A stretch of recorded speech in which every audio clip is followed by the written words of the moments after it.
So metformin is a anti-hyperglycemic medication. And the way the mechanism of action, the MOA, of how this medication works is for the most part threefold. So one, it slows down the absorption of glucose into the bloodstream.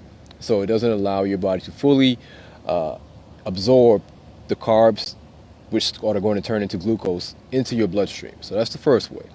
The second way is that it slows down gluconeogenesis, which is the actual creation of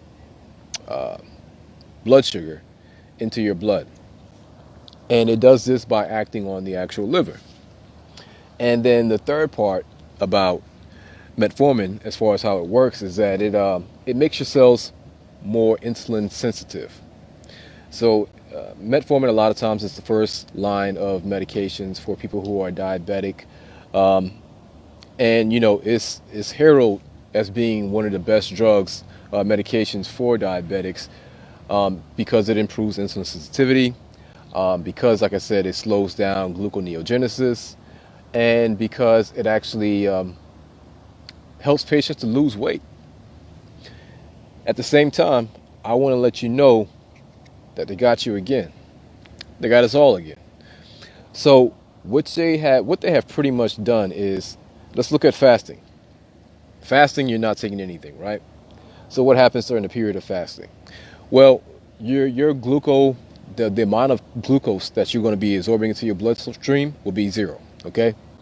The amount of glucose, gluconeogenesis, the creation of new sugar in the liver, is going to eventually come to a halt within about 8 to 12 hours of fasting, because what's going to happen is your liver will start to use all of the glucose that it has readily available. In about 8 to 12 hours, it's going to start to use the stored glucose, which is called glycogen, which is stored in the liver.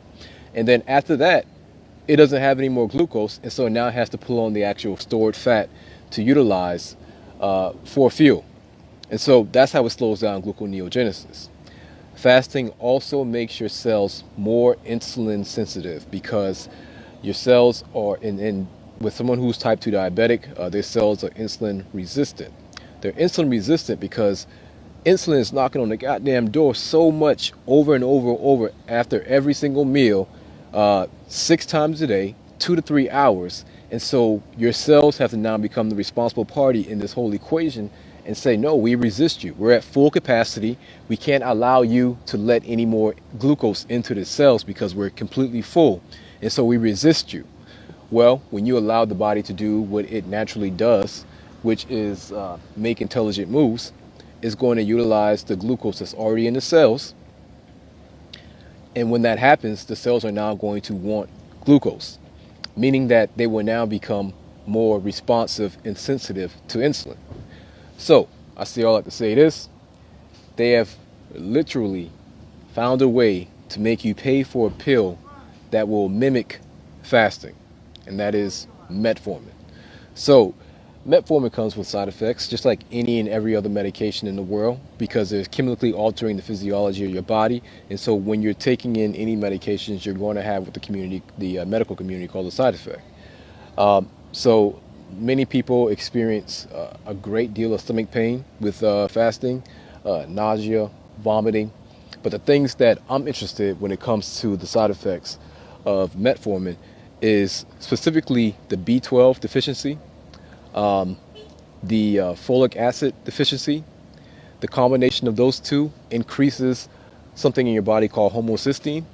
Whenever you see heightened levels of homocysteine, you're going to see a high risk for cardiovascular disease.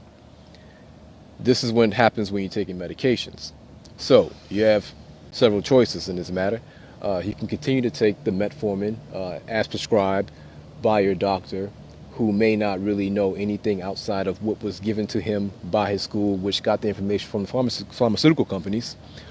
Or you can do some independent research for your own health, because this is your body, this is your life. You're only going to get one. You're in complete control of it. They don't know you better than you know yourself. And you can sit down and understand the basic physiology of what happens to your body during the hours of fasting, and how fasting is incredible as far as improvements in health. But it's free. It's free. Or you can do it the conventional Western medicine way and take medications for it that are going to make you sick. And oh yeah, that's the other thing. The medications don't work either way you put it. You're taking it because you want to actually decrease your rate of mortality and morbidity. The medications don't work. So you can treat your blood sugar as aggressive as you want with these medications, but they have not shown to be effective as it pertains to improving your overall hospitalization, mortality, morbidity. So just wanted to go over the mechanism of action for metformin. Let me know what y'all think. You got any questions, holler at me. If you want to get started fasting, what you're going to do, let your last meal be around 7 to 8 o'clock at night. The earlier you can stop eating before bed, the better, because this is when your body's kicking into that detox mode. This is when your body's going through autophagy, hormesis. Multiple products are going on. And so the more of a head start you can give your body before going to sleep of not eating, the better. So do it. So the way you're going to start, like I said, if your last meal is at 7 or 8, you're not going to eat anything until about 12 to 1 o'clock. During that time, you're going to be sleeping, of course. You're only drinking water, no beverages that has calories, so no sodas, no juices, no alcohol, none of that, because that's going to actually stop the fasting process. And you're going to just continue that. If you get to like 12 o'clock, 1 o'clock, and you're not feeling hungry and it's easy for you, keep on pushing. However, if you are new to this and you realize that you went to sleep and you woke up and 8 o'clock comes, and because your body's already trained to eat at that time, and you are experiencing just a high level of unbearable pain, there's a couple things you need to know. One, hunger comes in waves. And so when ghrelin is secreting, ghrelin is the hunger hormone, that's what you're feeling when you get hungry. It's going to come and it's going to reach its peak, and then it's going to go down. That's because when you're feeling that hunger pang, that's because ghrelin is secreting, but it's only going to go in peaks, and then it's going to drop, it's going to decrease, and then you're no longer going to feel hungry. So hunger is not going to just last forever. It's something that's going to come and go.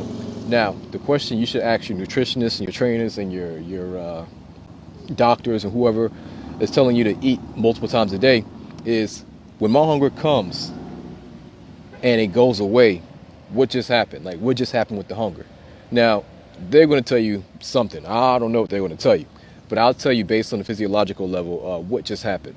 What just happened is your body just fed itself. This is why you're no longer feeling hungry. Your body understands that it has fat reserves on it. Like I'm trying to pull on fat. Your body understands that fat is there for reserves in the time that we no longer have readily available source of energy. We will use the reserves. And so when you don't eat, your body uses the reserves. You don't starve. Stop letting these people gas you up thinking that you're starving just because you went 2 hours without eating. Leave it to them. They'll have you perpetually on this blood sugar roller coaster up and down, thinking that you have to manually control it by yourself. So that's it, y'all. I'm going on a rant. I just want to explain how metformin works versus how fasting works.